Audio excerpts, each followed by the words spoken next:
willkommen, ich hoffe, ich bin nicht so laut, zu einer der größten Regionals in ganz Europa. Insgesamt sind es knapp 650 Spieler. Erstmal vielen Dank, dass ihr alle da seid.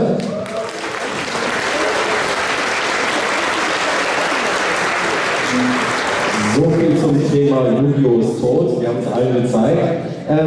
Ja, ich wollte eigentlich nur Danke sagen und jetzt direkt an unseren Headjudge weitergeben. Einen schönen guten Morgen von meiner Seite, schön, dass ihr alle gekommen seid. Ein paar Informationen, bevor wir das Ganze hier starten. Wir sind 636 Spieler, schon mal danke dafür, dass ihr alle da seid.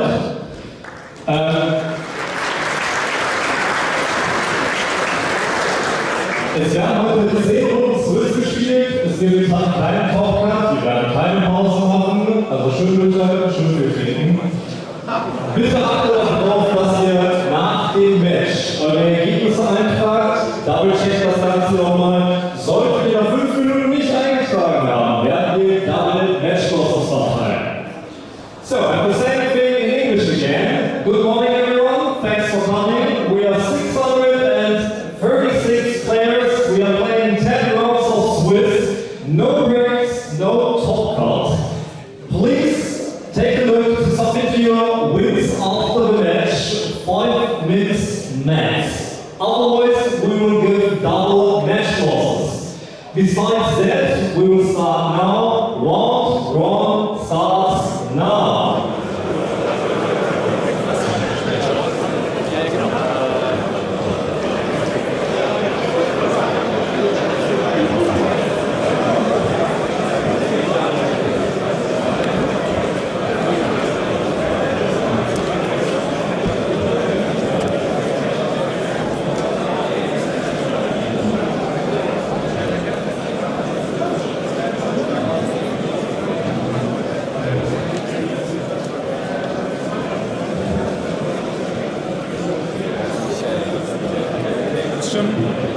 Okay.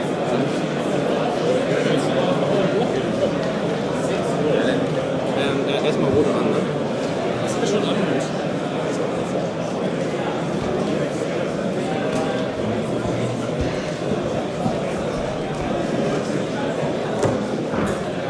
Hello! Hello everyone and welcome to another special Yu-Gi-Oh! Tournament. We are here in beautiful Neuss, Germany today at the Animany regional, and we have plenty of players with us because it is roughly 650 players actually participating in today's regional, in that massive regional, which of course, because of its size, attracted so many players from all over Europe, because we have all the world's players obviously in here as well. That's a lot of points. We are at the time of the year where the world point race is slowly closing out. We have so many players at these tough spots where you just barely can't get in yet. Those players have the pressure to perform, and we also have some legends from the past that are joining us here in this new format actually, since Maze of Miracles just released. True, but not only that, plenty of crazy pricing, regular regional pricing, but also big card market sponsoring and everything. So everyone ready to play for quite the stakes, and 10 rounds in total it's going to be. So long day of Yu-Gi-Oh! Beautiful day of Yu-Gi-Oh! We're going to go through all of that with you here today. So enjoy yourself, make yourself comfortable at home, and just watch with us some Yu-Gi-Oh! For the rest of the day. But I would say let's actually, as quickly as we can, because it's such a long day, go over to the table.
Wecker.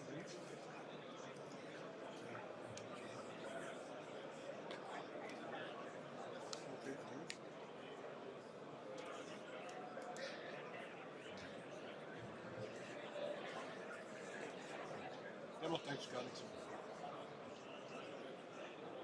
Er kann nur gleich, wenn 2 Monster gleichzeitig auf den Friedhof gehen, sich Special kommen, wenn er Krieg macht.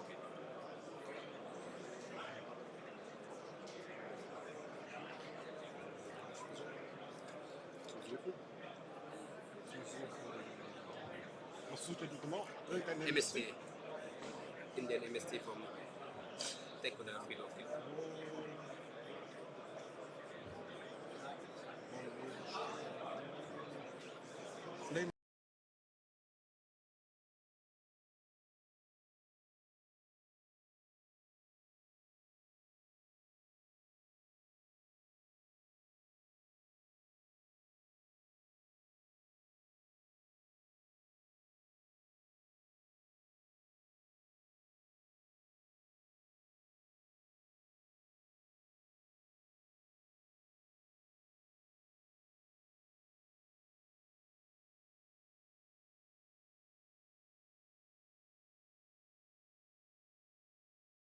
Token, damit der Token. Token fertig, meine ich. Oh gut. Ja, auf Token. Okay. Mhm. Ja, einmal mal Token. Achso. Ja, wenn ich. Test, Test, Test. Hallihallo, Hallöchen. Test, test, test, test. Guys, can you hear us? Sorry for the inconveniences at the beginning, but I do feel like we have, and I mean, we're still around 1 out of 10, so there's plenty of Yu-Gi-Oh! To be played, so nothing to worry about. But it seems like you will now be able to hear our, I don't know whether you consider them beautiful voices, but you will be able to hear our voices. You will definitely hear voices. Nice. Okay, you do hear the test. Let's go. So, perfect. Welcome everyone once again. Maybe for the first time you now hear us. We do have our first featured match of the day. 1 of 10 as also. Round 1 out of 10 is, of course, meaning Starting, and we have a legend of the game. I was doing a whole intro before with Emihan versus Alpay Engin, a 2 times YCS champion, German national champion of the past, I want to say, but he's ready to go for a game again. He is attacking with a window anchor in this instance. He is one of the biggest names that German Yu-Gi-Oh! Has ever produced. Yeah, for sure. And we are in the battle phase. And that is an easy way to get rid of an Aphelion by just destroying it with another one. And here comes something that was definitely not able back in the day when Alpay was playing, because 1 Sky Striker Ray always equals game on an empty field, but it's not quite the empty field because Emihan has 2 set cards, which in his Invoke Dracotail deck may as well mean that there's Horn. And I think Horn can definitely stop this. Like, Horn can mean that it's not 8,000 points of damage anymore. Also, you guys already saw it. We were still figuring out the technique, but, or the technologies here, or the equipment rather. They were upstart goblins at the beginning of the turn. Therefore, it's not quite easy to go for 8,000 points of damage here anyhow. No, but the deck is also still grindy. I mean, especially if you remember how it's being played back in the day. Alpay is also not trying to go for a game because he can't. So he's searching for Sky Striker, Mobilize, Engage, the best search in the game. Actually, I have met Alpay plenty of times in my history as a duelist before I was casting. So even at Euros 2018, I played him on the bubble. That number is yet to be confirmed because Leo had to think about it quite long whether it was 2018 or not. Yeah, but it was after I won Nationals that season, so yeah. So, okay, might have been then. And I lost to him and I thought, oh man, that would have been my top cut, but he ended up being 65th. Oof. Yeah, so... That's rough, but you know what? One feeling that you and me, apparently also Alpay and plenty of Yu-Gi-Oh! Players all over the world unites, is the feeling of satisfaction when you resolve Sky Striker, Mobilize, Engage with a draw. Oops! That little moment you're like, okay, I will get that little add-on. I will also draw that card there on top. Thing is now, gotta read that card that says it cannot be used as material for link summon. That's why we search for linkage, so you can just linkage it away, go into Kagari, and later on go into Shizuku. However, you will need to guarantee some follow-up to make a Rose in the next turn if you still want to be able to use it to its full potential. True. Because you cannot summon it twice per turn. Actually, Rose is a card that has a weird amount for restrictions for a card that has been printed in last year. Yeah. Oh, you mean 0? Yeah, for sure. Yeah, sorry, 0. You're right. But that's what makes it appealing. I mean, honestly, we both played some Sky Striker recently, and imagine this card could just do both effects per turn. That would just, absolute madness. That card would be so insane. Indeed, but bro, Rose and 0 have the same letters. Wait, what? No, that doesn't work, surely. Yeah, we just linked it off for a Kagari. No, that's not how this card works. Did he not use a linkage for it? No, there's no linkage. I'm gonna, yeah. Okay, Basti is contacting the judge about this. And the thing is, Emihan is doing a good job at taking care of the... Oh yeah, no, he just linked it away. That does not work. Yeah, there is no linkage in the graveyard. Emihan is controlling the game quite nicely. Okay, yeah. I think our judge now caught up to it. And I mean, Alpai has made a comeback, obviously, as he is here. But from what I've been told, he has not played much Yu-Gi-Oh! Recently. So he may have just overread as the classic Yu-Gi-Oh! Mistake. We all know that feeling. That one little sentence of it saying, this card cannot be used as link material. Yeah. Now we fixed it. Nice. Rather odd situation where I think that Draco Tail Sting might have already drawn a card. I'm not too sure about that. That would be quite the odd situation.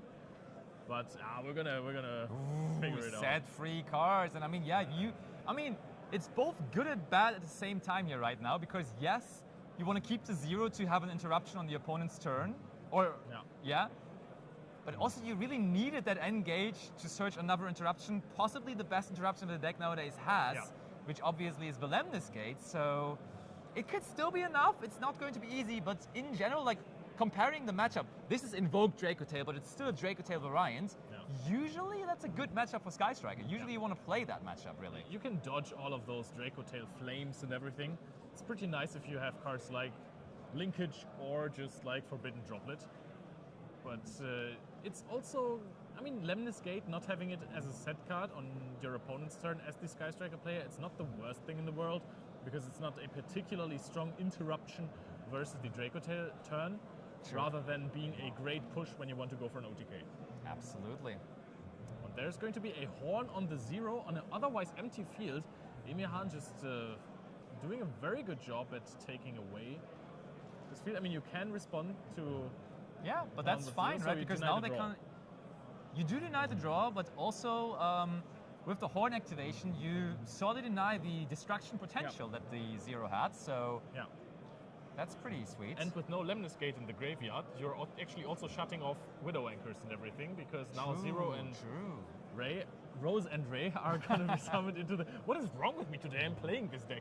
And there is Ghostspell and Haunted Mansion. Yes, Emihan is like, does that work? But yeah, it does absolutely work, as 0 can summon from the graveyard as well, even though there is no monster in the graveyard currently.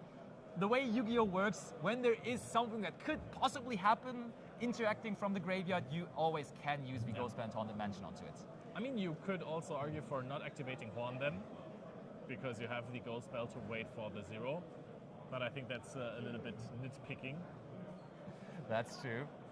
So, I think we're still trying to figure out whether we're able to draw a card, but no, we're not, as the target for our Horn has disappeared. So, doing that in the end phase would have been pretty amazing, to be honest, but there is Magical Meltdown. Are we going to have a Meltdown on the Alpine side? Yeah, that's a good one. Fawn the Virtuous. And that's a classic old school style card, right? I love it so much. You just destroy one card on your opponent's side of the field. Alpine knows how to do that for sure.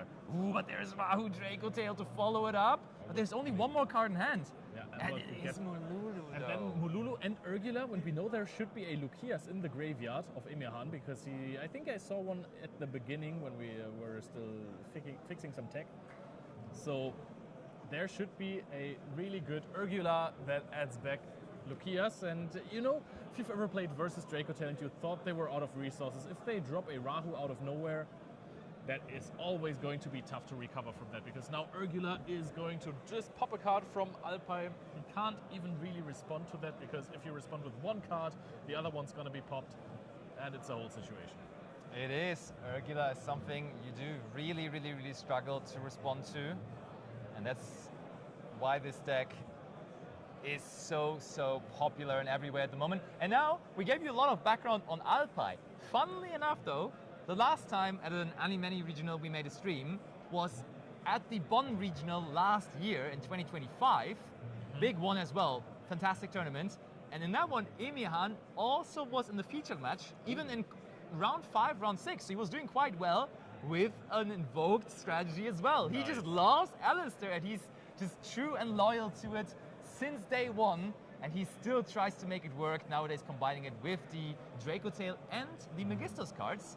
Arguably, those two components of his deck might be outsmarting the Alistair in the deck, but that is to your decision. I think that is a very bold statement, Basti, and I think you should not underestimate Alistair. My bad. Absolute true invoker like that, my friend. Okay. But I guess you could say Emihan is the German Max van Evershael when it comes to summoning Alistair. Or Max van Evershael is the Judge Emihan, yeah. Oh my god, oh no. Basti. Shark Cannon, the classic. Oh, that is cool. If you That's a also nice have one. an anchor, you can actually shut this turn down. I think there is a very good chance that you're just taking away the Urgula. Leo, I'm telling you, it was good for Alpai that Emihan used Ghostbite and Haunted Mansion on the zero effect, because we could have not activated that Shark Cannon anymore. It looks like we're going to take out something else. Oh, we're taking the Athalion that our opponent announced. So the thing is, now if you're using the linkage, Mululu has been put on the chain as chain link probably 2 or 3, and that is going to be able to negate the Kagari while setting a K2. I don't think we've gone through K2 yet. Summoning the Athalion. I don't think we went through K2 either, but it might still be stuck in the graveyard, because nowadays K2 is limited, and I mean, we have denied the resolution of the Horn at least. We've recycled the Flame. So that is K2. That is K2 Draco Tail. That works. And that looks like he is going to negate the Kagari, which is pretty strong. Huge. I mean, we've talked about Alpa just having his comeback recently. If you've never played versus Draco Tail, there is many things. But other than that, what are you going to do otherwise, right? Like, you have to chain the linkage. It's going to be Pop Urgula. Yeah. I do agree. What are you going to do? Now the problem though is there is not even Ray in the graveyard. Like, that Kagari is just so vulnerable. You can just attack over it. Yeah. It's just chilling there. You could even make an argument for Emihan. If you know what the last card in hand is for Alpai, if you have an idea, you could just leave the Arthalion there. You can just let it chill there. Definitely. And just barely take care of it when you need it. Flame is being set as well. I mean, you have so much follow-up, you can just get rid of it if you want to. The good thing is now, usually your Arthalions, they get banished after you summon them back. Now, Alpai has just reset this monster, so it is just going to be in the graveyard again after quite a while. Very true. By the way, everyone, we have chat open, so feel free to ask any questions or give any points of conversation. We're going to be here with you all day long, ready to interact with you, also on breaks with some interviews and stuff. So please, if you want to know something, if you're interested in something, make sure to do so. Participants. Yeah, at least, right? I mean, at this point, we've had quite some WCQs, even more. Over there, I see some people who are definitely in the World's Race. Right next to us, there's a Kevin Zuger who probably can't hear us. And there is so many other big names. And of course, we're also very excited to see those duelists that haven't had big successes in the past, right? It's always cool when players like these emerge. For example, Ole Wegner. Yeah. He's a player who hasn't really seen success way before this season. And now he's just popping off. He is building some season points total this season, trying to make it to the World's Points playoff. Leviathan, it's going to be 10 rounds total today, because we have reached the threshold of more than 512 players, which gives us the beauty of those 10 rounds. So it's going to be a long day, and you are going to be hopefully here with us for the entirety of it. And okay, that's Gulamel now also on the field. So how do you out that Aphalion? I mean, you said it, you don't really need to out it, but if you don't out it, they can just crash with the Aphelion. They can do the same thing again that they did last turn, so it does still become a little bit of a problem. Yeah, I don't know. It's a rough spot for Alpine. For both of them, though, because what is Emihan creating here? Like, he sets a Rahu. That's not really an I mean, you interruption. can just run over the Aphelion. It's at 2,800 points. Oh, true. Yeah, wait. There's Ray and Engage banished, so you can definitely just attack over this. And also, like, crashing isn't the worst thing in the world. Fair. So, Jesus asking whether Susi, Jordan Gallagher, or Lorenzo Muselli are here. I don't think Lorenzo Muselli is here. I have not spotted Gabriel Susi yet, but also I would absolutely not be surprised if he's here, because he usually at those big German regionals is here. I know he was in Bonn last year, so he definitely made the trip there. The thing about that is we're basically sitting in the main hall, so we can just yell their names and see if someone responds. It's actually really, really cool for sure. So, but also we do have Tom Kleinegräber, we do have Rosalie Torkelsen, we have Joshua Schmidt, Emre Kishilatis. We got plenty of big names. We have Ben Kreuzkamp, who drove us here actually. Yeah, and he is playing a crazy deck. So I think if Ben does well in the next 1 or 2 rounds, I think we're definitely going to get him on feature, because that is something cool. Ben has shown off in the last Bonn regional as well. Oh yeah. Did you have him on stream? Of course. Of course we had him on stream. He had a crazy deck there and he brewed something crazy once more. Direct attack here from Gulamel on Emihan's end. Also, I can confirm Gabriel Susi is here as well. Yeah, I have him here on the pairings. I can actually look up all the names. If you want to know whether someone is here, I can tell you. Jordan is a good question, because Jordan used to travel a lot this season as well, because he's in the World's Race, but he got so many points already this season, so maybe he can miss out on this one. Let's see. He can maybe chill a little bit. I can imagine that he already booked everything, but then said, hey, you know what? He's not here though. This YCS, He is not here. Just cancel the flights, maybe get a refund, and then also sleep in for a weekend, because also Yu-Gi-Oh players need some rest. Oh well, yeah. We do, but let's look at this. It seems like Emihan's turn is about to be over, and Alpai about to drop an engage on him, maybe. Oh no, the Fallen. Of course, we got Fallen the Virtuous back. Yeah. Just search that, because we resolved it in the previous turn. Get flamed immediately. Emihan really. Oh, that could be huge now. Oh, that's so massive. That is so crazy. Chaining the linkage now, meaning we get access back to our Sky Striker cards. And, oh wait, we shouldn't go to our deck. That should be the extra deck we're addressing here. Yeah, it's also again reading that card. So what is this again? What is this OP stuff that wouldn't have happened in 2018? Oh yeah, we have to pay the cost, of course. Oh, true. Sending Ecclesia the Black Dragon, which is also now an out to something on the field of Emihan, because we also have the Albion. So that is absolutely crazy. We go into a Kagari. Do we even have Engage in the graveyard? Because I think one was banished by the Sting. Yeah, I think it was only one in total. Oh, well, I mean, we can get linkage and then we can go for possibly game. I think that's try, a very easy game shot, right?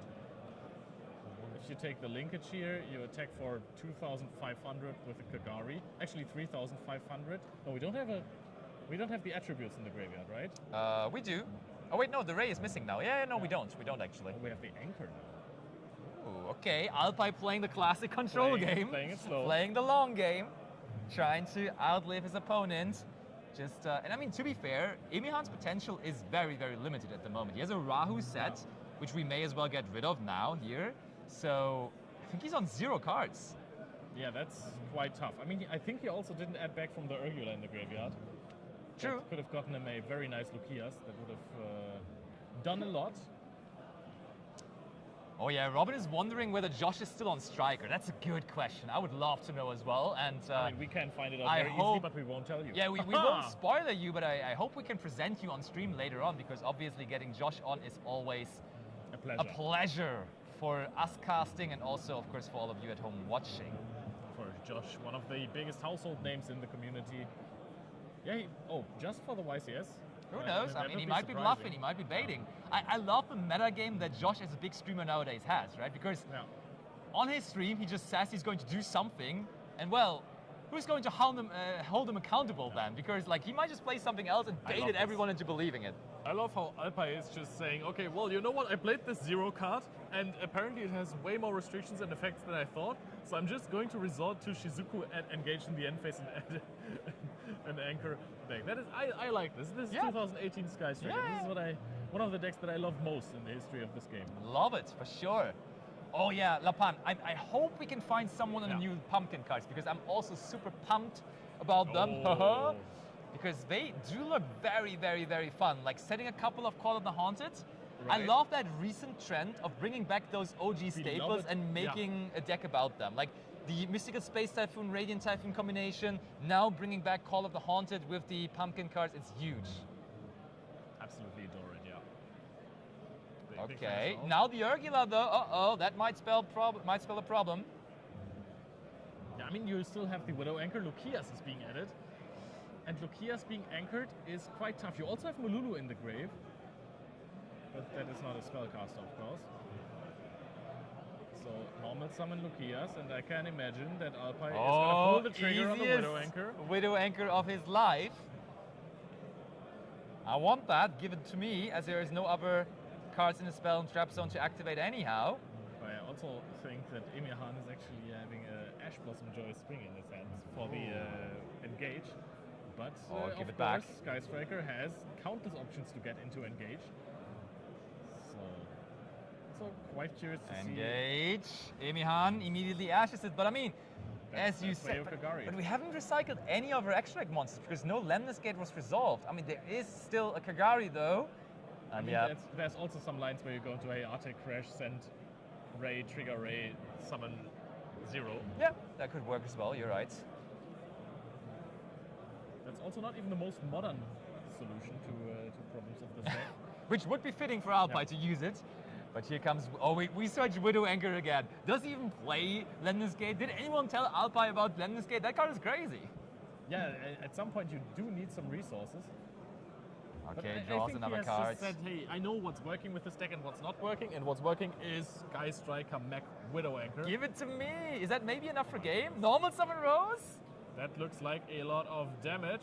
Oh, Emihan, yep, picking up the cards, and Alpine winning, just doing the same as when he left, winning left and right in a more unconventional way this time around, I would say. And you wanted to search Lemnis Gate again. Well, you had a game shot, Basti. Well. My bad for sure. We're also fairly advanced into the round already. There was quite the long game one. It was. 25 minutes, so both of these duelists will need to find a way to get this next game done quicker. Hope I see someone playing Monarchs. Oh, maybe in Genesis. In Genesis for sure. That deck is quite potent in Genesis at the moment.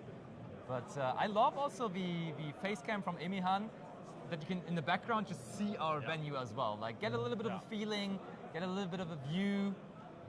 So many players participating and competing today, all for that great pricing up top, all ready to become the champion today. And now that the round is a little bit more advanced, you can also see some more motion in the back there. You can see so many legends of the game running around. Kevin Suga just got up.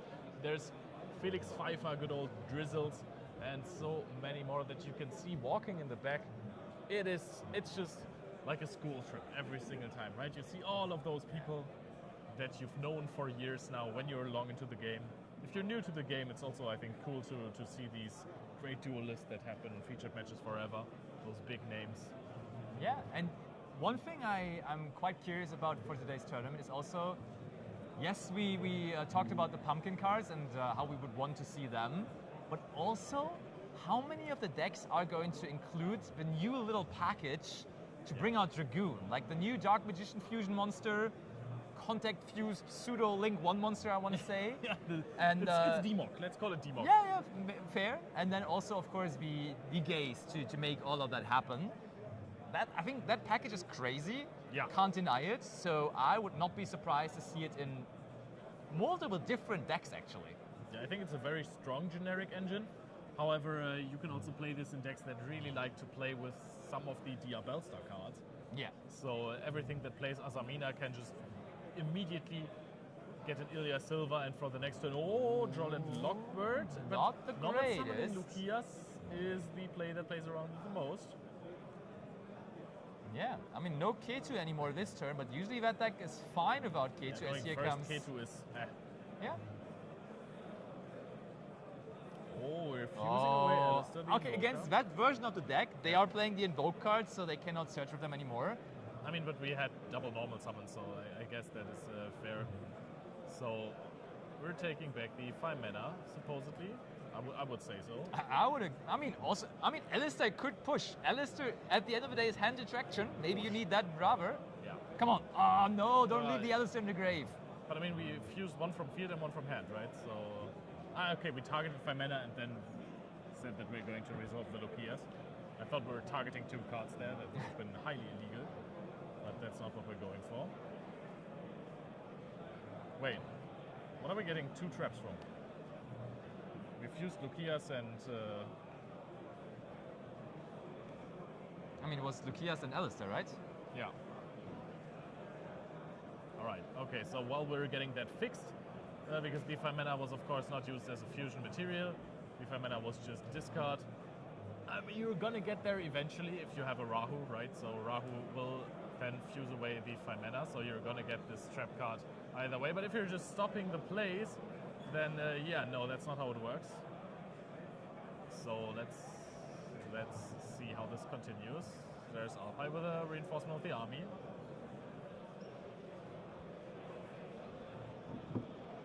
And yeah, quite curious how that turn's gonna go. Okay, so Leo is just going to go over. Yeah, okay, they have now figured it out. I mean, they are now addressing it. We see our judge looking in there. And yeah, we have to go through that turn again. You very much said it correctly. Lukias was used and then 2 cards were set. Yeah. That was... I mean, you can get the effect out of the 5 mana later on. If you are just going to set a Rahu and then use Rahu to fuse away the 5 mana from hand and the Urgula from deck. So you're getting that trap card eventually and another summon. But now I think I don't know why we're reading the Arthalion here. And I hope that we're going to get a time addition to this. Right, I mean, of course, you're getting the 5 mana back to hand, that was all correct, but if you're using... Now, I'm starting to think if I'm crazy, but if you're using 5 mana to fuse away Alistair and Lukias, you only set 1 trap card. Yeah. Yeah. So I think Emirhan might also be new to the technology.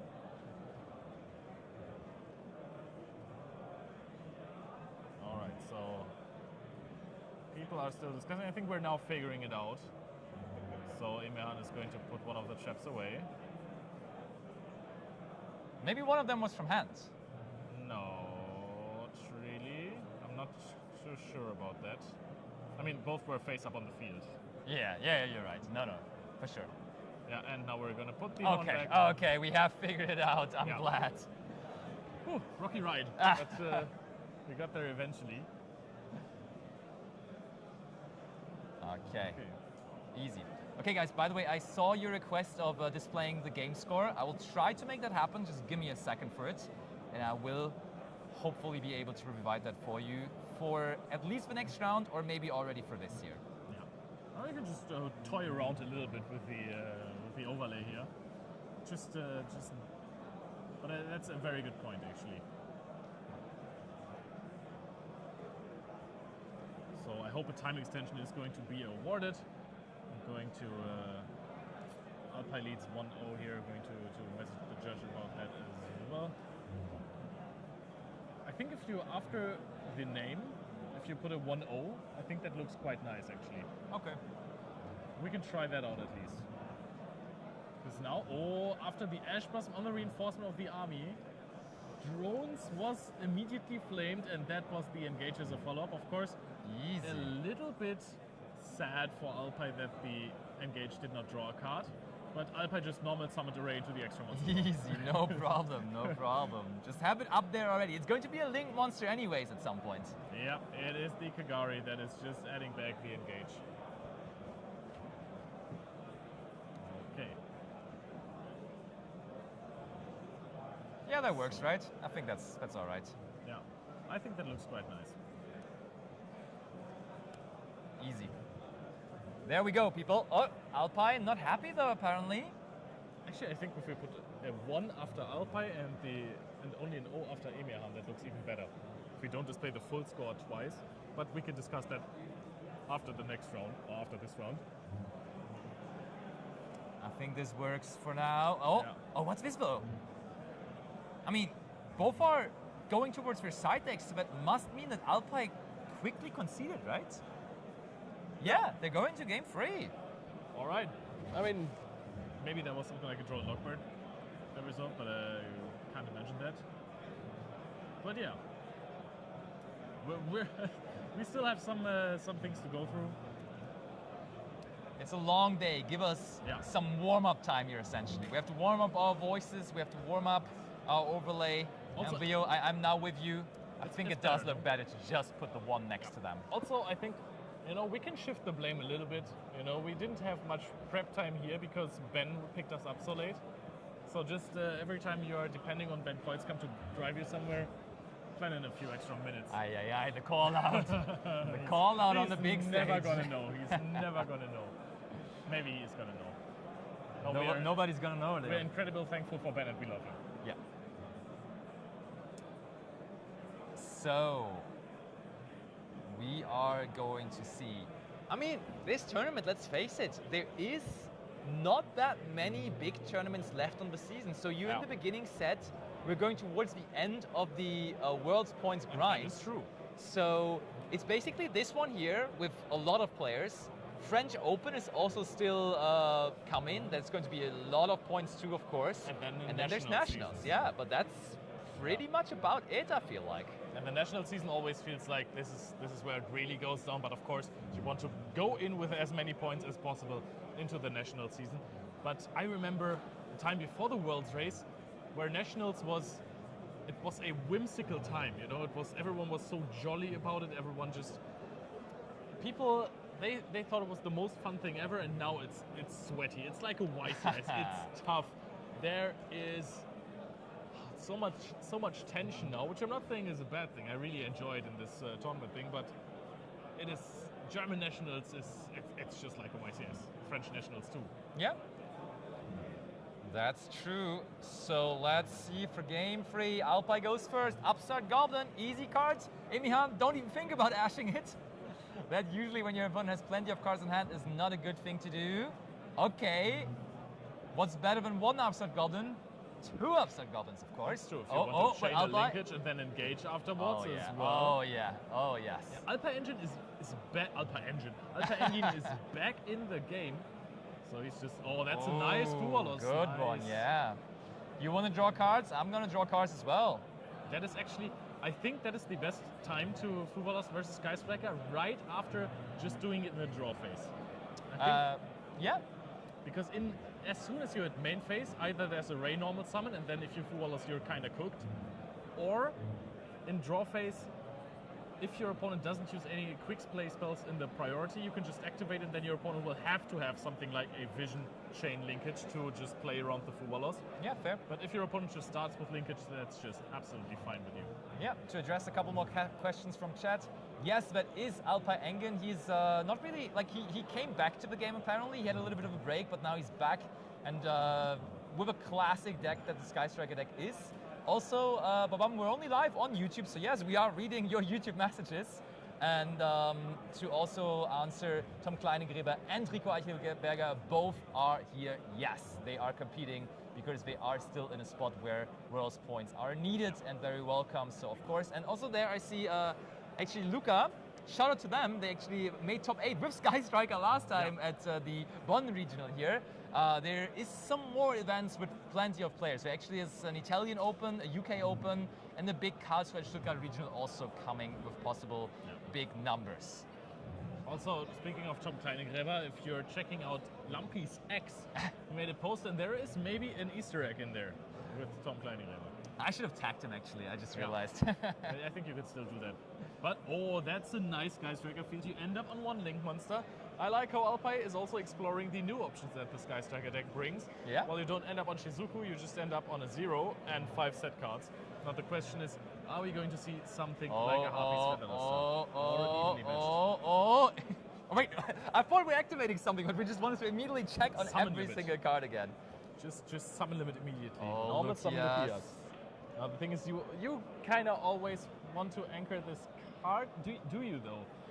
Because if time mana gets changed, you're kind of cooked. And anchor can be very valuable versus Arthalion as well to just diminish the resources. True.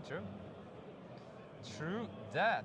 Oh, Alpi is going to use the Widow Anchor. And I have to say, I like it because your Widow Anchor interruption is going to get significantly less impactful. Oh.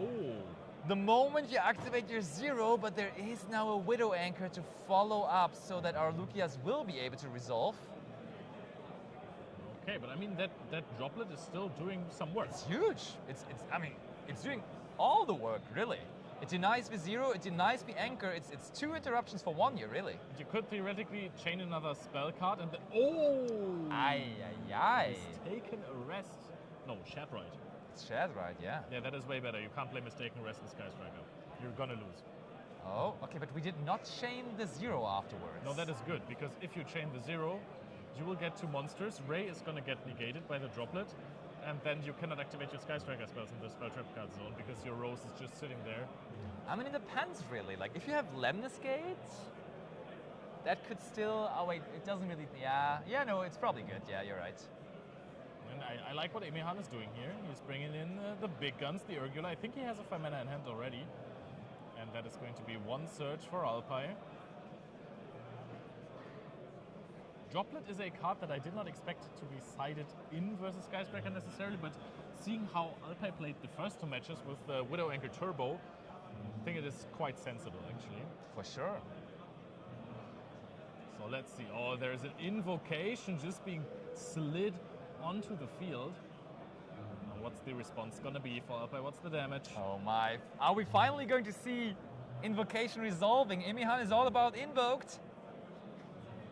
But Alpi feeling like a response maybe? Also, I mean, this is a classic now. You can go invocation, take a monster from your opponent's graveyard as a material here. Oh yeah, true. That was really good. You almost forgot about it nowadays. Oh, a DDG is being chained. Oh wow, that's a crazy card against. And honestly, if you had activated that in the beginning of the turn, Droplet would not have been a thing. Fair. Because you cannot activate Droplet. You have to send something to the graveyard for cost. If that is impossible, then yeah, no can do.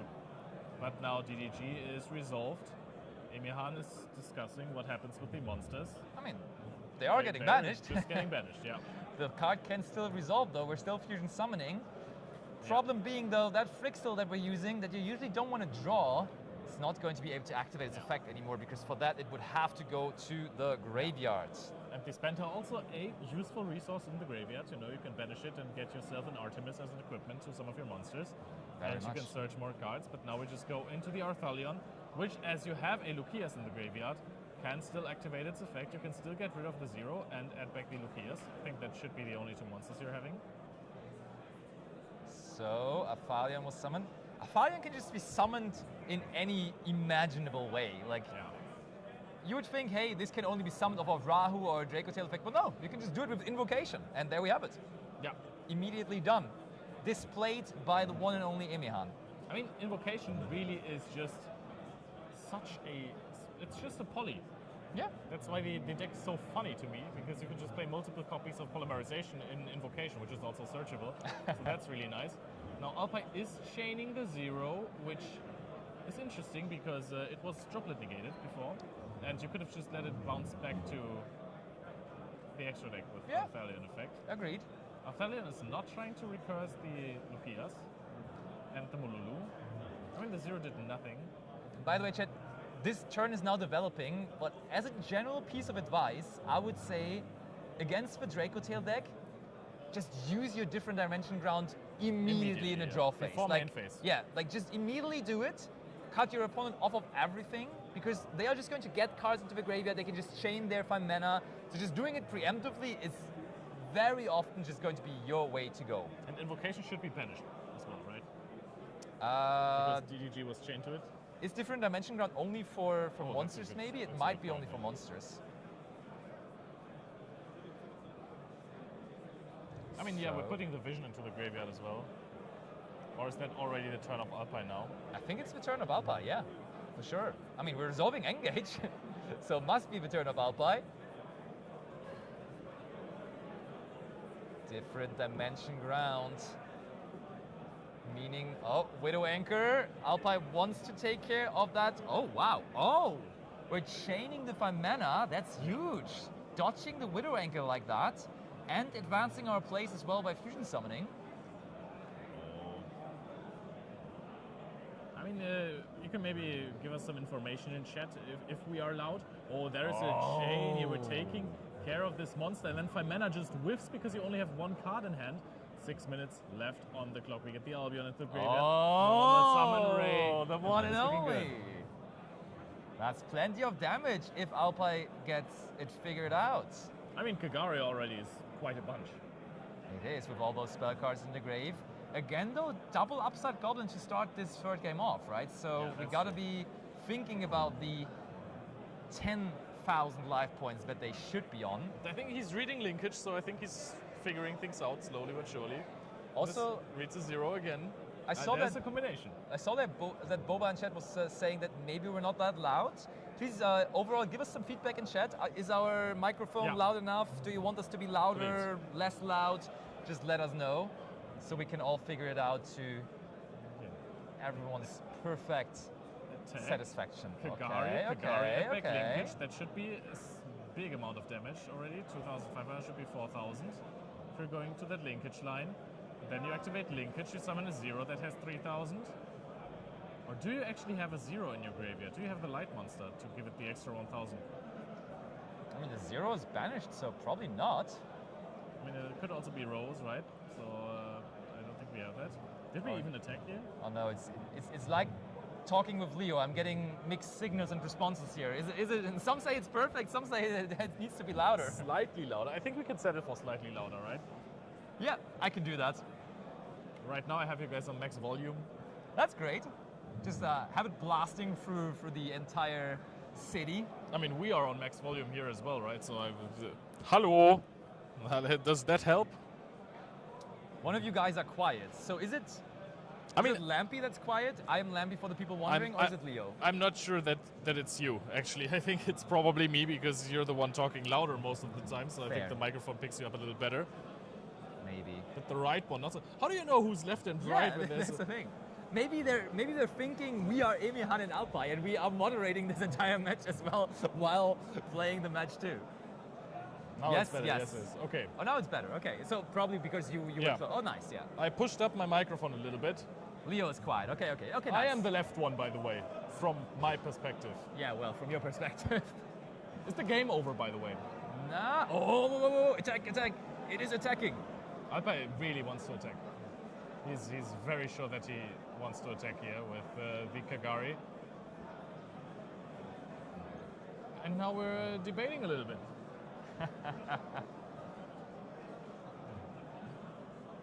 Oh well, when I said hello, does that help? I pushed the microphone basically into my mouth and I don't want to drool on it. But I can sit here like this, right? This is, I'm very sure that Alpine really wants to attack with Kagari. That is, and I don't know if we've had some time addition and we wouldn't see it on the overlay because that's us doing it. But we're gonna figure things out. No, we have a different timer. The timer is still running. I hope that this is properly communicated. The rule that you can't shuffle or rearrange your graveyard anymore is pretty much not enforced by judges. If anyone was to play the card question, I'm in your right ear now. I think I'm a noise in the city hall. I think you are lying, Windalf. Okay, I think we're just getting the head judge over for some confirmation. All right. Can we put it back to us for a minute? We can, of course. And then I'll show you as I'm sitting here so you can hear me perfectly. Here we are. For people maybe coming into the stream later, we made a little bit of an intro.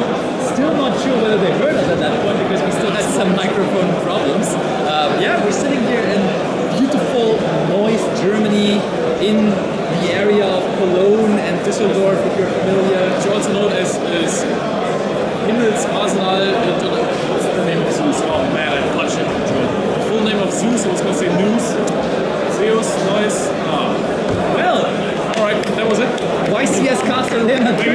me. Thank you so much. That's great. Okay, what's going on now? Judge hier gesehen, dass er klar intended hat, den Angriff anzusagen. Eine Handbewegung oder sonstiges. Alright, okay. Well, you know what I just realized? I think with us bringing it over to us, we might have messed the time. I think it was like 3 minutes left, right? Surely. Surely. That is a very good point. We basically only hear the background. Oh! Wait, let me see. This one probably shouldn't be playing. I'll just... I'll mute this one. Okay. Yeah, do you hear I think us this now? is better. I think this is better, Do right? you hear us now? I think Angriff ansagen. this this should be a little bit better because I muted the background noises and Do you everything hear now. us now? Hallo. Do you hear us now? Also, Smiley, don't be a hater. We're doing our best here, okay? Since we can hear the entire venue much better. Okay, I figured it out. We got I it. figured We it got out. it. I think the players are maybe ready to do something again. Yeah, we shall go back over. We didn't mess with the timer. Oh, we did not. Actually, Okay. goated stuff here. They know what they do. Okay. Leave this Thank mic you low. for giving us the big benefit of the doubt. All right. So I mean, there should be some time granted to them. If the game ends in 40 seconds, I would be very surprised. They probably get some extra time. Yeah. They should. Oh, Zoroa. I mean, that's a card. If I've ever seen a fall in the Immediately. virtuous, right? Or any kind of interruption. Just do Yeah. something, Alpai. Ay. I mean, or Emihan just really pops off with Zora, but that's also a card that has a lot of text on it. I mean, guys, I think there is going to be some time extension. Yeah, like this is just the timer from the stream overlay, but we saw that there was a head judge appeal, so they should definitely have some extra time here. I'm seeing the question chat, are there any hero players? I'm very sure there are. But then again, also tell me what you think of the new favorite hero. I like the animation. Yeah. Attention duelist. Time out. Stop stopping. There's still more Holy. stuff coming. That's Oh my goodness. actually insane. Whoa. I wasn't familiar with that one either, but that's a pretty neat Oh my animation. goodness. That whole thing turned into an ad break. Love it.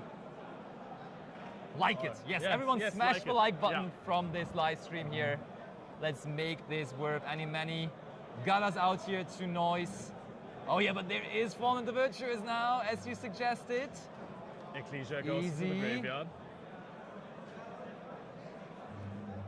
Also, I'm also pretty sure we're not going to have a winner's interview after this because we have some technical stuff that we want to take a look at. Yeah. Not saying that it's wrong now, but of course we want to make sure that you guys have the best possible watching experience for all the duels, because this is round one and the tournament has just started here in Neuss. What's the full name of Zeus? Sky Arsenal, and there's something in front of it too. Yeah, Himmelsdonner. Yeah. Sky. Guys, can I have the full name of Zeus in chat, please? Please help a brother out. I really need it for the jokes. I will continuously make Zeus jokes. Oh goodness, maybe I should stop. Okay. So why are we in defense position? Oh, he didn't use the Fallen and the Virtuous, he used the Zero. Looks like it in the end. All right. I'll make us louder for now. Let's see whether that helps. Give me some feedback. Give me some feedback. Divine Arsenal AA Oh Neuss yeah, the AA Skythunder. thing. The AA Yeah. thing. Oh, Kagari. And now Alpai is checking his extra deck whether he even still has some of those cards. Yep, and there is a 0. At this point, we should, in this game, probably have done about 20,000 damage. It feels like it, yeah. Yeah. Oh, now we went into Zeke. Yeah. A Fali on triggers though. Ay, it's not going to make it easier. Alpai struggling. Emihan really wants the double loss at this point. He's really fighting for it. Oh, anchor. Oh, that was all a bait. It was all a hoax from Alpai, and that does not work. No. There's a monster in the extra monster zone, Alpai. Yeah, That is not. No. That's That not is how not how that those works. cards work. and I hope that the judge picks up on those things. The animation was very loud. Oh, there's a sound to the animation That is apparently. cool. I hope it's like a wrestling announcement. It's time on the round. I think everyone said that was just so loud though. Like that, Oh, that was the sorry. only thing I saw. So let's hope we never get into timeout again. Oh man, never. I mean, you still have game, right? Even if you activate all of those linkages, because you're going to. I mean, when you take the Aphalion, no. No, you take Aphalion, and then you have 8 linkages resolving, and you summon all of those monsters. The 0 is definitely not in the main monster zone. I think Alpine at this point is getting a little frustrated. And now, how are you going to be playing Striker? Sky Striker is one of the best decks that has ever existed in the history of this game. Now we fixed the game state, but I think we've done so much damage already in the last turn.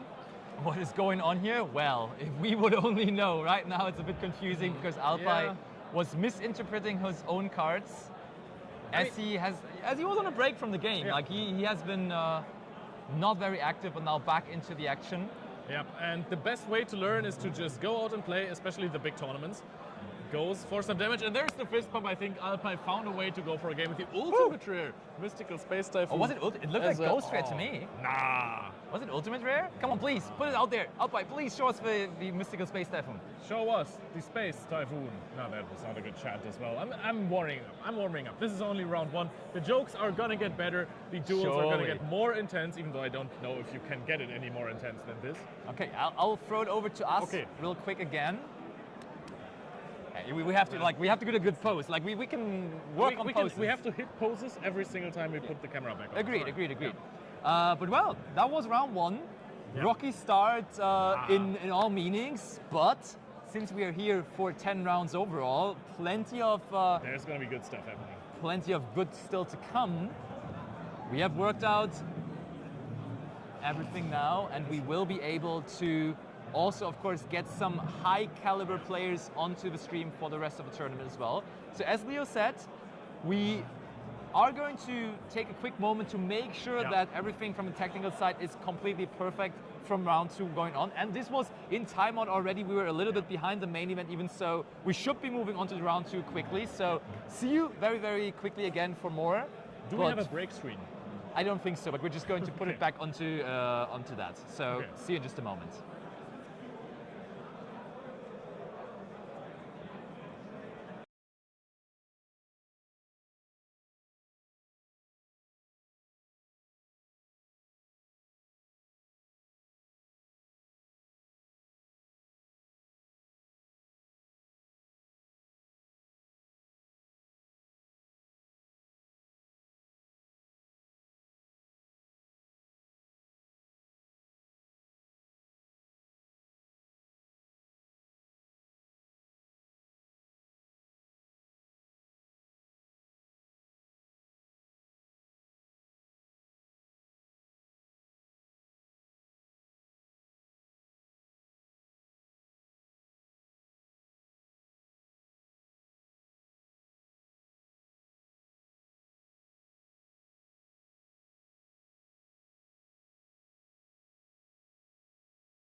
Welcome back, everyone.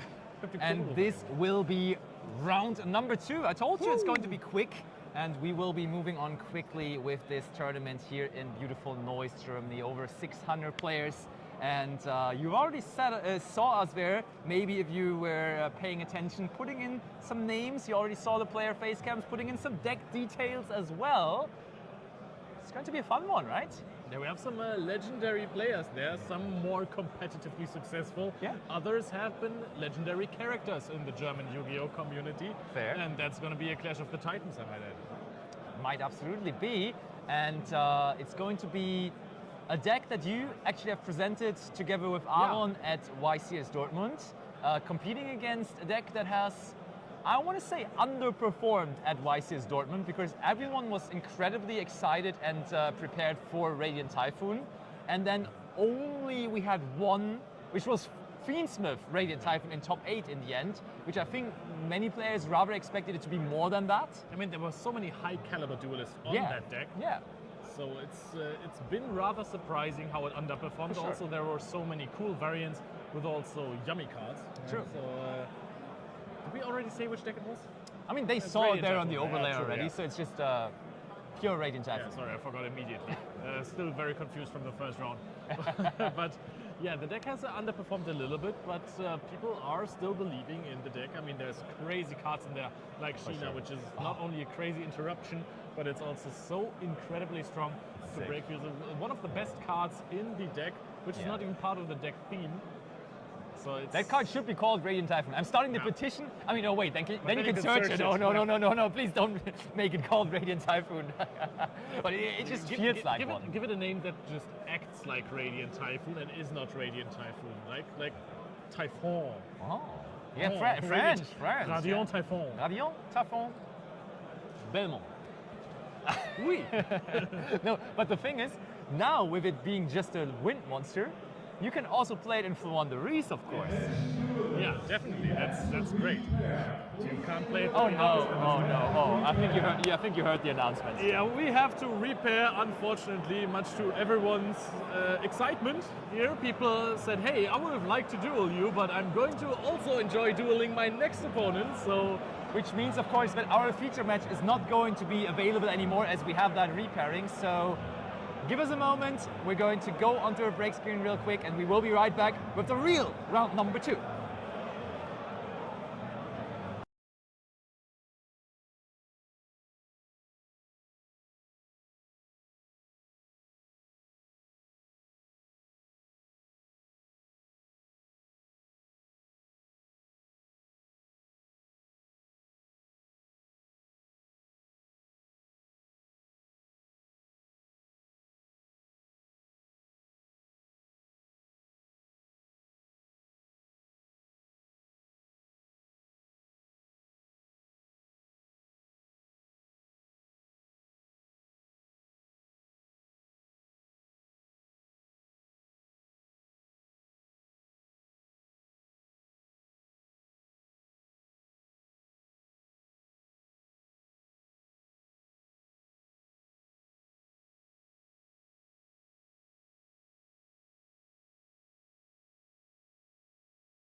Here we are again, and that was quick with the repairing now actually bringing us into round number 2. So we already made all the introduction. We actually are going to see the same decks as we have already anticipated, and it's going to be one of them going to be the same player even, but I would say let's just jump over with no further introduction.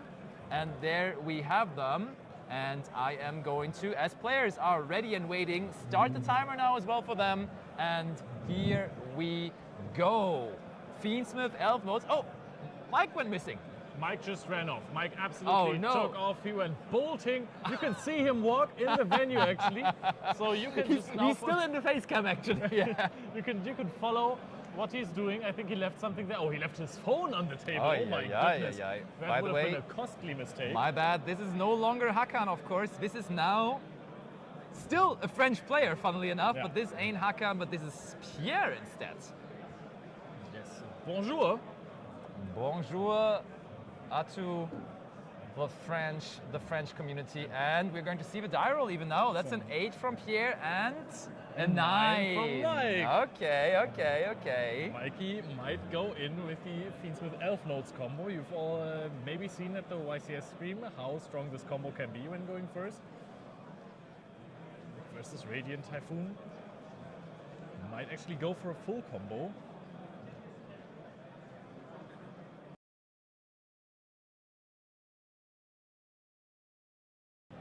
Okay, so we are attacking the connectivity issues.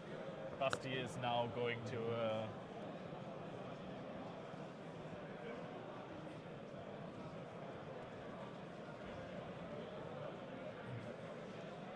so I'm going to accompany you guys, if you can hear me, for the start of this game. Actually quite blurry here, but we can still see this engraver, search tracked, blurry, and now the nice thing is, oh, that's a tough Fuwalos. Do you think that Mike has an answer? Because the deck does put up some interruptions through Fuwalos, but it has nothing to do with the Fiendsmith cards anymore. Are we going to see? I mean, I think he would have activated a Cold Buy or an Ash Blossom by now. Well, we are trying to fix it. That's why I said it. But yeah, okay. So, it's a Tinya. Tinya is the great starter of the deck that gets you the spell card. That gets you the welcome home. Alright. Well, I'm back. I forwarded our issues with the connection to the right people, and hopefully we can get that sorted out. What I can do though is telling you the most obvious thing in the world. This ain't round 1 anymore, this is round 2, as I've now also updated the overlay with that. Fantastic, Basti, good job. Thank you.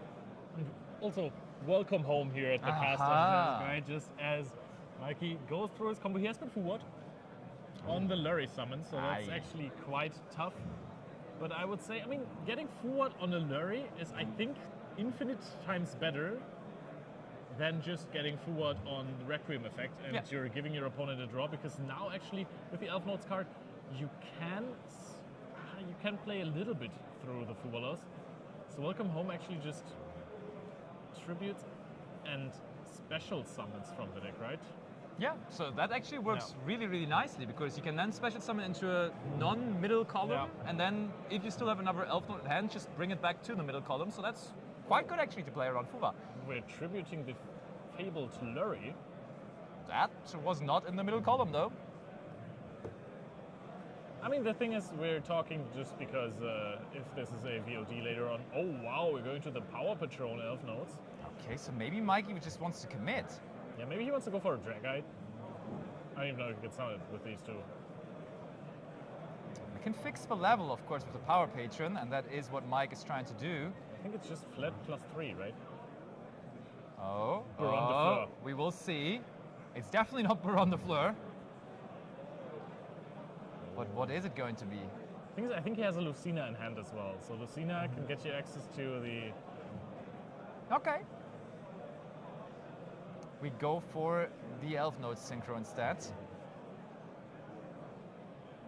Right. I mean, what is that going to be though? What is that going to do? Well, you can summon something from the graveyard that is gonna be. Look up. Pierre using Neuron the way it is intended to. Nice. German cards love it. and French cards, no problemo. Just As scan the them. French people say, right? Yeah. No problemo. CC. Absolutely. So, I will have to check back on which Elf Node monsters have which interruption on the opposing turn if they're in the middle main monster zone.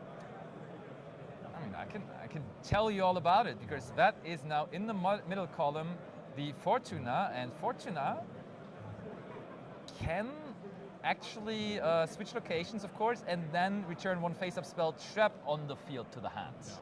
So I don't know how valuable that is. Well, versus Radiant Typhoon could be Typhoon, good, this yeah. could help.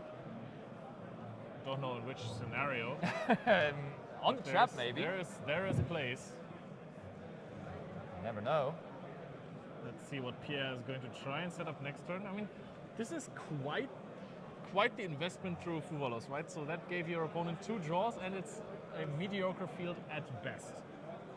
Very much so. Pierre really tried to figure out what's going on here. That's always, of course, the advantage of the underdog deck. Certainly not prepared for, because it doesn't have a target on its back like a deck such as Radiant Typhoon instead has. Now, by the way, if we are looking closely in the background, now the entry packs are being given out. Nice. And I'm getting quite jealous. Yeah, stop by here as well. We are part of this tournament too. Yeah. We certainly are. So just drop us some packs. Let's open some packs, baby. Okay, and I think now with all the translating going on, we have figured out what the end field for Mike is going to be.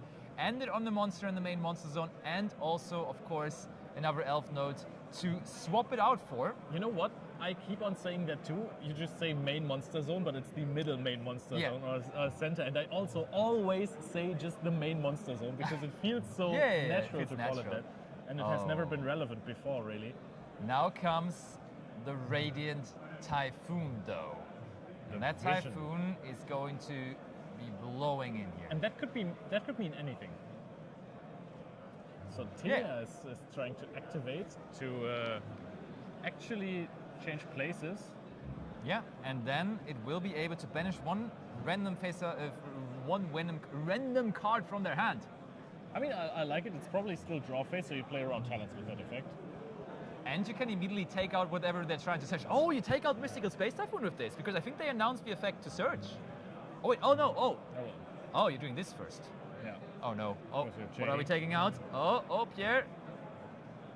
Oh. Okay, the chant, but when they already have access to the vision searching, I don't know how important the chant is anymore. Well, things are happening, I don't know. That is...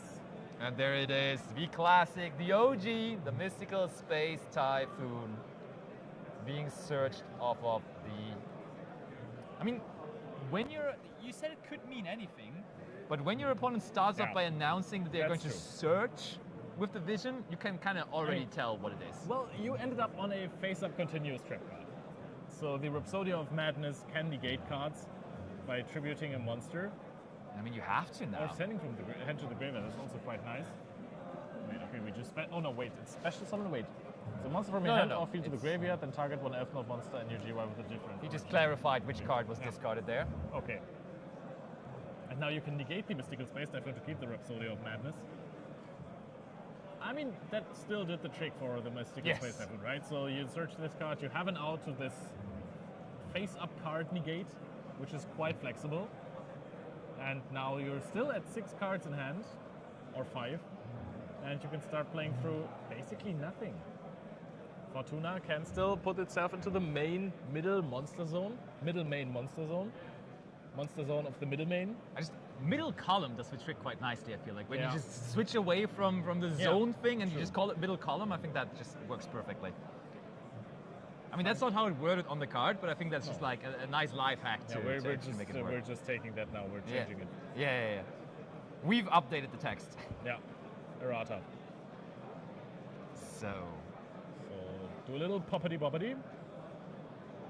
Thieves Mystic. By the way, do you know which card is a crazy counter to Radiant Typhoon, to the Mystical Space Typhoon Oh, strategy? please stop it. Oh no, please. Stop it. Basti, just ask me No, one time. no. Ask me one time what the good technology is. No, I'm just going to say it myself so you shut up. No. It's Cosmic Cyclone. Yes, you're right, Basti. Exactly. How did you come up with that?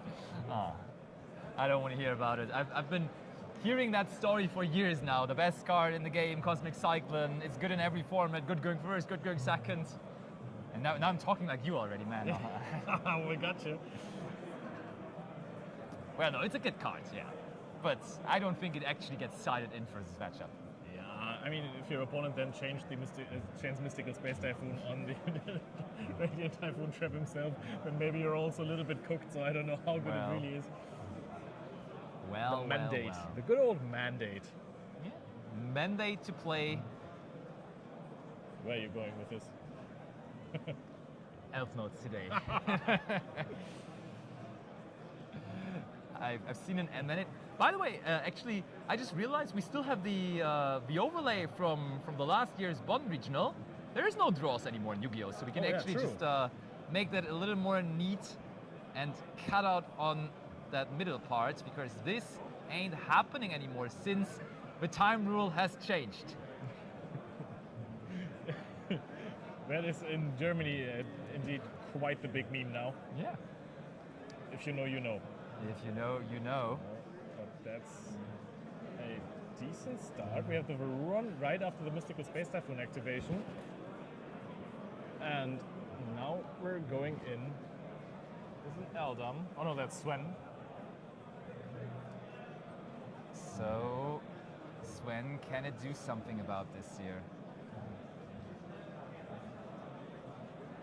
And the question is, what does your opponent have in hand as well?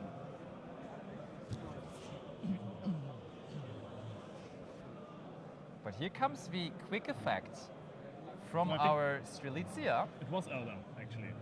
I was right. Oh yeah, before. it is. Yeah, it's Eldam. Yeah. We have the Varuron on the field as well. So Strelitzia, as a quick effect, you can just summon a level 6 or lower elf monster from your hand or graveyard. I mean, he's building up quite the defense here. Yeah. But also there's still, whenever you have something that could advance your board state, there's still the Varuron that can negate, no? Yeah. And there's Crusea now as well. Yeah. Crusea is just gonna make it even tougher for you. Oh, I see in chat that possibly Stream now got a little better, but there's super polarization. Discard Ash Blossom, enjoy Spring. We're back, okay. Let's go, baby. We missed you guys. W, and we have round 2 running with that Radiant Typhoon versus Fiendsmith Elf Notes matchup. Super polarization, got a Muddragon. I mean, how much can Mike really do now against this? Not much, I feel like, with that additional field-breaking ability card. Crusea comes now.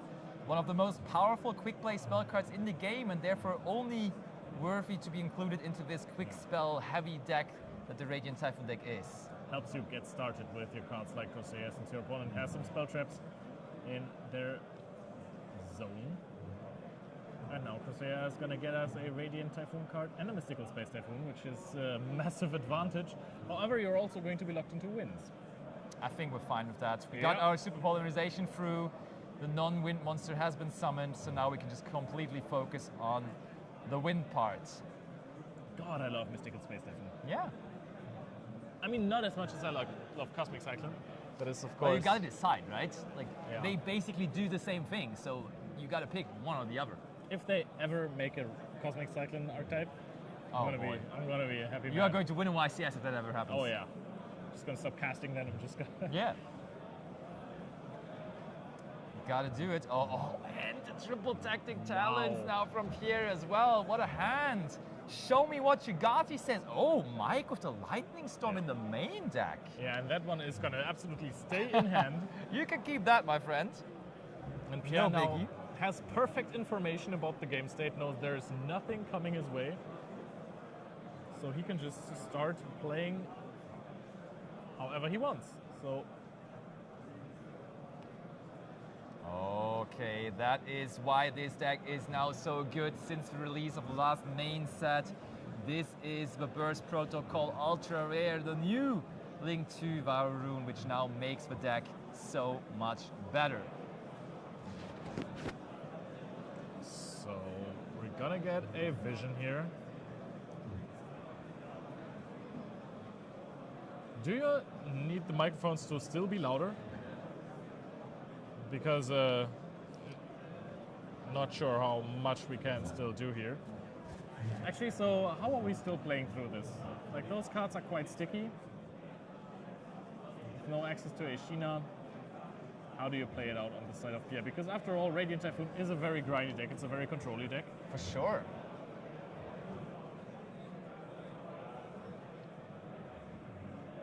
But Pierre certainly, it's so funny, right? Because you saw the whole repairing thing and everything.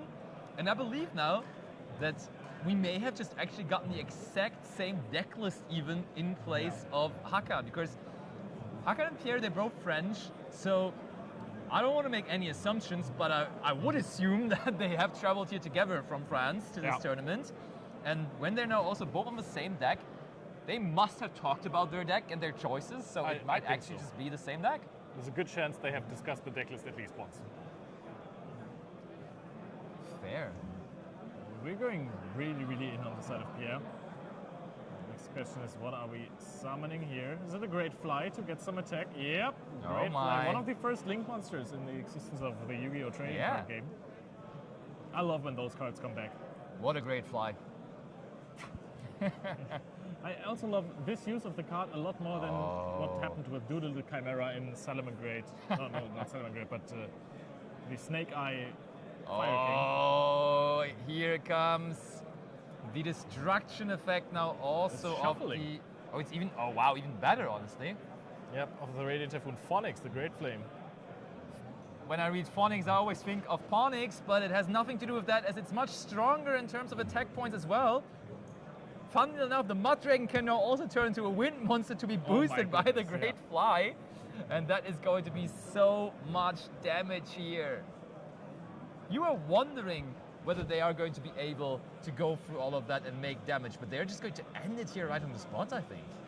Yeah, this looks like a pretty good situation for an OTK on the side of Pierre. I mean, there is nothing on the field of Mike. He only has one Lucina in hand. There's a Fortuna in the Spell and Trap zone. Let's see whether that helps. I would say it won't. So this looks like pretty heavy damage. I don't know if we've attacked already. Maybe there was some battle phase instances, but nope. Great Fly goes in, and I think that should be game. Is this better now with the loudness? Because it's very uncomfortable for me to sit like this. I mean, you can just try to clip it on here somewhere, maybe, just like very close to your mouth. Yeah, this looks good. You need help? Yeah, I'll put it on my tie. That could work as well, but that's not much closer. I think I'm gonna put it on my tie. Oh, it's a lot closer, I think. Yeah, okay, that could work. Also, I can pick up my tie then and talk into it. And in the meantime, we see that cards have been picked up, and that, of course, means that the game is over, and the game winner of game number 1 is Pierre, going second, full of super polarization, triple tactic talents. It would have not even needed the talents, really. Yeah, that was a good hand, no? It was a real good hand. I mean, in talents, we've been playing a bunch of Sky Striker. At this point, drawing with this card is also fantastic. If you do not have your access to your OTK, then you're very likely to find it. But of course, also, the thing about talents is not only you're ripping a card from your opponent's hand that you can choose, but also you get the information. You can adjust your plays to whatever cards are or are not in the hand of your opponent. Leo. Yeah. What are we siding from our extra deck going second? This makes me curious. A super polymerization target. Probably, but I mean, do you have in your side deck a super polymerization target for elf modes or what? Of course. Okay, fair. Maybe something for some Light Fiend action. I'm also quite curious what it could be. I mean, I can have a look at their list. No, I think there's no extra deck monsters in their side deck, so... I mean... Oh wait, no, it's... Oh yeah, that's... You're looking at the wrong deck list, my friend. And that is wild. So interesting. I mean, we can just say it, right? There's an SP Little Knight in their side deck, which clearly, as we just saw them side decking, they are about to bring into their extra deck. I mean, it's a good card going second, right? If you're trying to play through something, but it's just such a good generic extra deck card. I can almost not believe that people are not playing it, but of course, you're oftentimes also starting with your Crusader. You are then, of course, locked out of it, so maybe you need all of those other cards. I mean, what else? There's what are we starting out, Leo? What are we even replacing? Oh my God, he's playing Flux Ochsenfeld. Who is he playing? Flux Ochsenfeld. That's actually its name, Flux Ochsenfeld. Where's that card from? I've never seen this card. Bulk from the new set. Oh baby, I'm so online. You have so many of those. I think you have one in your hand right now. Possibly. Let me check my bulk. Yes, there it is. There it actually is. Flux Okay, read the card out for us if you guys at home don't know Flux Ochsenfeld yet. Yeah, it needs a level 5 or higher Earth monster and a Rock monster. So, what do you side it in against? It's a super polymerization target. So yeah, and that's main deck. Yeah. You're playing this versus. Is it versus Vanquish Soul? Yeah. I mean, it's Rock of the Vanquisher, but that's not. Is Rock of the Vanquisher a rock monster? I'm not sure. I'm yeah, no idea actually. Probably. Possibly. Yeah. Wait, what is the other requirement? And a level 5 or higher Earth monster. I mean, chat, we have so many smart Yu-Gi-Oh people. Flux Ochsenfeld, what's the purpose? What kind of extra deck or what kind of super polymerization target is that? Let us know. I'm sure someone in chat knows better than us. Oh, thank you, Lorenzo. I'm glad we have now figured out most of the technical difficulties to provide you with a good stream. And we hope that the internet connection is keeping up. By now it should be fine, but we're in game 2 already. That was a quick sighting. Yeah. And Mike, he is finding his quarter-century tract again. Now the big moment is just right ahead of us. Are we going to see another Fubalos from Pierre? Are we actually going to see what the Elf Nodes deck does want to do? So Lurie is being searched immediately. No Droll and Lockbird shenanigans. Fabled. Lurie is being summoned. Pierre, do you have a Fubalos? Oh, picks up the cards. No. Maybe now to play around Gamma. No Fubalos at all. No Fubalos at all. Yes, Skywolf. Actually, right? That's how you get the old school players back into with the attention as well. Wait, there is Mystical Space Typhoon? I know that card from 20 years ago. Oh, yeah, and there was just a deck coming out with Call of the Hunted. Yeah. Ruf der Gejagten, the good old friend. He's also back, yeah. Now Lacrima is going. Are we playing the trap card? Fiends in Paradise? No. Second Engraver I don't think so. People stop playing this card. Is the seeding high enough of all the decks now? Apparently it is. I love that card. I mean, I drew it way too many times. Yeah. So that's a big downside. There's a good argument against this card. You gotta mention for sure. But also, if you want to in your combo summon the Desiree, Fiends Within Paradise becomes much less valuable. Totally true. So now, Mike goes for the Requiem. Requiem is going to be equipped to the Lacrima, indicating that this will turn into a Necrocore Princess with the quickness. Oh, actually, Leo, like that. Yeah. I have to check something real quick.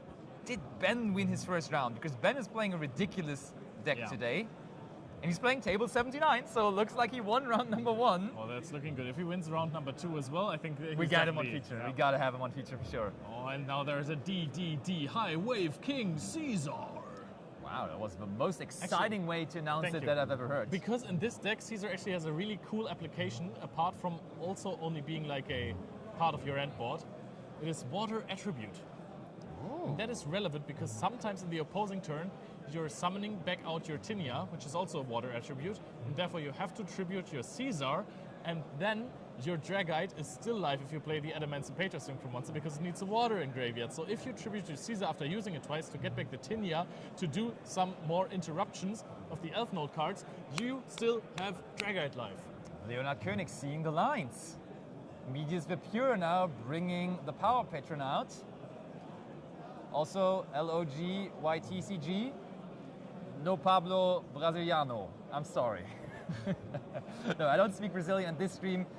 Usually this channel is in German, as is a German store located in both Fürth and also in Bonn. But for this regional with international guests participating in the tournament and plenty of interest in the tournament, we have agreed on making this stream in English language so that more people follow along nicely. Englando. Okay. Tinia gets us the welcome home. Oh, it's funny that we now went into the Adrius because Yeah, we've already went through our Fiendslip it shenanigans. doesn't really do a lot there. I'm wondering if he still finds a way to use it, but he wanted to use the power patron effect that he got it off Medias the Pure. He has to synchro it off so it actually gets you the Surge of Tinia, so you can start playing your Elf Notes combo. Yeah. But on the field, it's just regular Adrius, so if you're running over a Sangan, tough luck for your opponent. Well. I miss Sangan. Yeah, I mean, I recently heard you saying that Sangan for you is the definition of a monster, as Yu-Gi-Oh! Monsters are, right? Yeah, you see Sangan, you know, okay, this It's guy's a gonna be monster. annoying me. He's a little bit spooky, but he's not gonna lose me the game as the opponent. You know, it's such a monster, dude. I feel like Sangan to me more looks like a toddler, really. Sangan is the toddler version of a monster. Still a monster, but gotta give you that.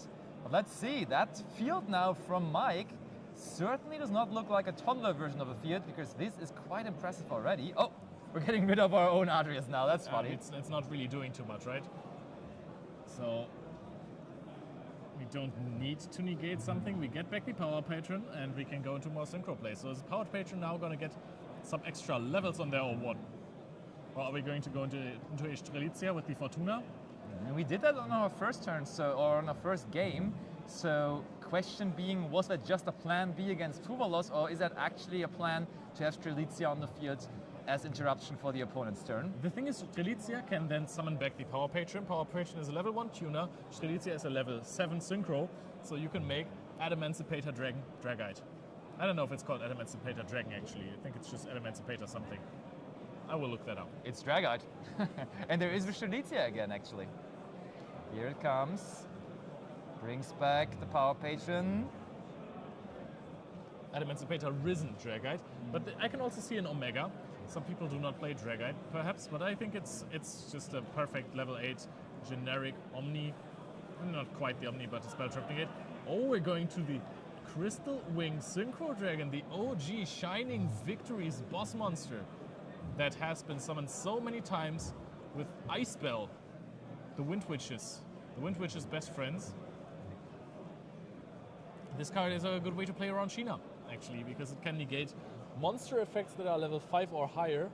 So if you're playing around Sheena, that's your go-to. That's huge for sure. Is that the ultimate rare? Does that thing have an ultimate rare? Which card? Oh, yeah, it does have an ultimate rare. Good. It was in an OTS pack, I'm pretty sure, but it looks like a common more to me, to be honest.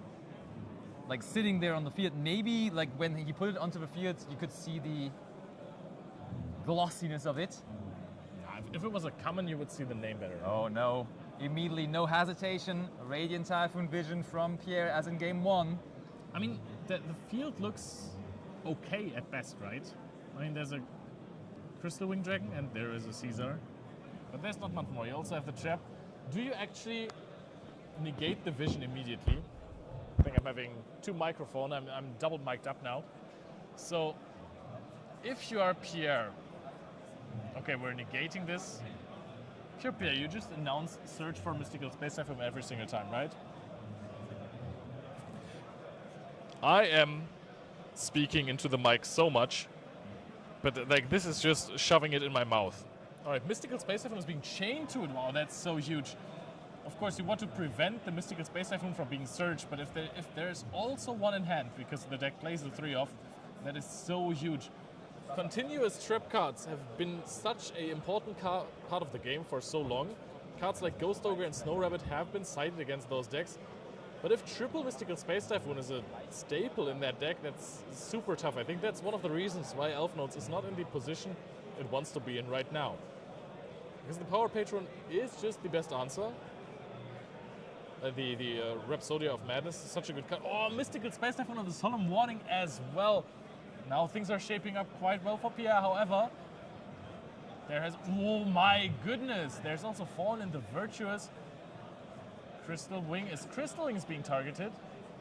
While there's also the Caesar still in the field, so he's more threatened by the Crystal Wing, and that is the first time in quite a while that I have seen a Crystal Wing being destroyed by just a simple card effect, because Wind Twitches would never let that happen. All right, and here Mike reading his own Caesar now, using its effect, but the monster is already on the field, kinda, right? So Yeah, that just summons itself, it doesn't start a chain. and that is what Pierre is teaching him now as well. Yeah, no, you're definitely right, yeah, for sure. That is so good. That's why we also popped the Crystal Wing and not the Caesar, because now we're just chilling. Here comes Chant. Bro, we have people talking in Latin in chat. Yeah, of course, because I addressed them. That's crazy. Yeah, no, also, what I've just realized, I think we have, with a bit of buffering going on, we have accumulated quite the delay, and therefore we're going to continue with this match for now, but then after the second round, we're going to restart the stream really quickly to then have it completely live for you again, because I understand, for example, if we have Josh on stream and then he tweets already about the outcome of his match, we're kind of like making the live stream a little bit weird, so we're trying to fix that before the next round then as well, but for now we're going to focus on this. So if I speak like this, is it good now? Well, they're going Or to tell do I you need to speak like this? They're going to tell you in 15 minutes. Is the delay that huge? Yeah. Oh, wow, okay. So, Oh, another Mystical Space Typhoon. they're all there, the full play set. All right, we're just getting the Corsair resolve. Yeah, this, I mean, the field from Mike just looked so good, but I feel like it's just going to be dismantled once again by Pierre as he did in game one. Like that looked almost easy the way he did it in game one. And I wouldn't be surprised if he can do it again, because that is going to be the Ling 2 again. We see the SP Little Knight now there in his extra deck as he has sided it in. And now it's not doing anything anymore because you have resolved Corsair already. But I have already talked to chat about this while you were discussing the stream lag issues. Yeah. The deck is not in the greatest position because it relies heavily on a continuous trap card. And against good continuous trap cards, people have already sided in Ghost Ogres for years now. But if a deck main decks triple Mystical Space Typhoon, one of your best interruptions that also keeps your Elf Node engine going, is just useless. Yeah. Oh, discards Mystical Space Typhoon. But what kind of interruptions does Mike even have left here? The Crystal Wing is gone. Now we use the Caesar. No, we're not using the Caesar. I think we chain blocked it. We have the Varuran that is going to set the mandate. So strong. And then the Megala who is going to summon out the Phonix, and Phonix is just going to spin back everything, and then we're very close to an OTK again. It looks like a repetition of game number one, and Mike sort of realizing it as well. Like he looks into his hand there, last card remaining in hand, sort of trying to figure out whether that does anything for him here, really. Yeah. I mean, last game we didn't even have the mandate set up properly. Yeah.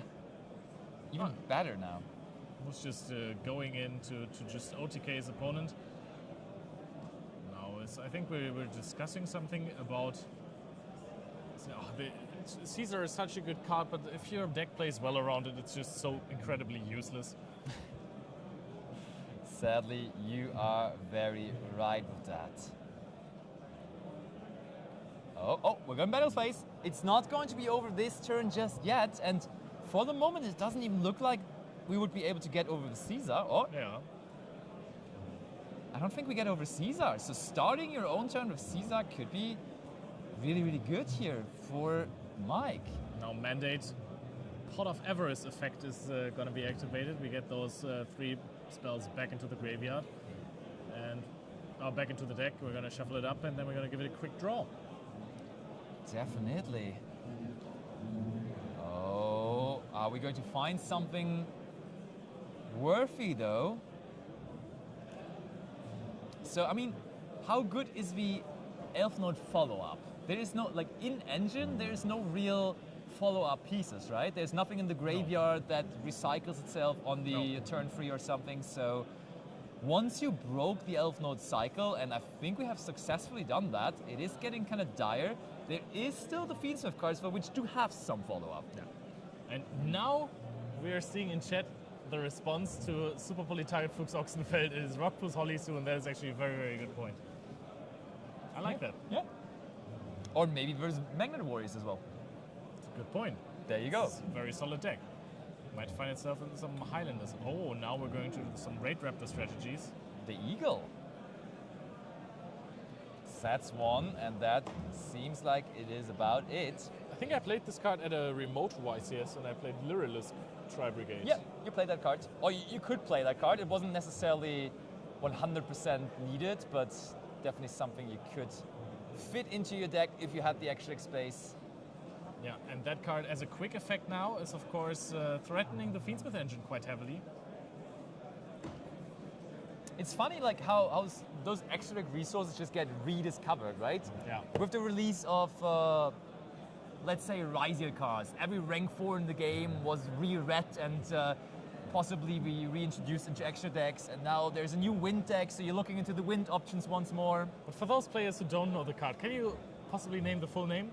Of course, it's Grasvelge, the Desperate Doom Eagle. Thank you so much. Yeah, you looked at me desperate there while trying to figure out the name, so I got you.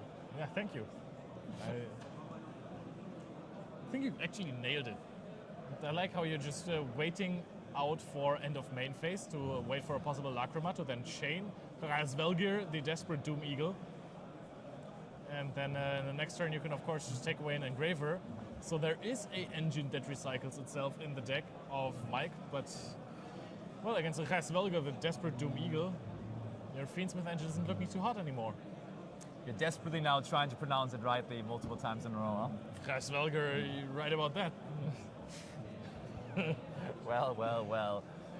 Radiant Typhoon now, though, in the need also sorta to win the second game, right? When looking at the timer, it's not that much time, so we better be winning this 2-0 because the third game doesn't really seem that possible anymore. But I mean, it's looking really, really tough for Mike, right? Yeah. He will have to get through a almost full field.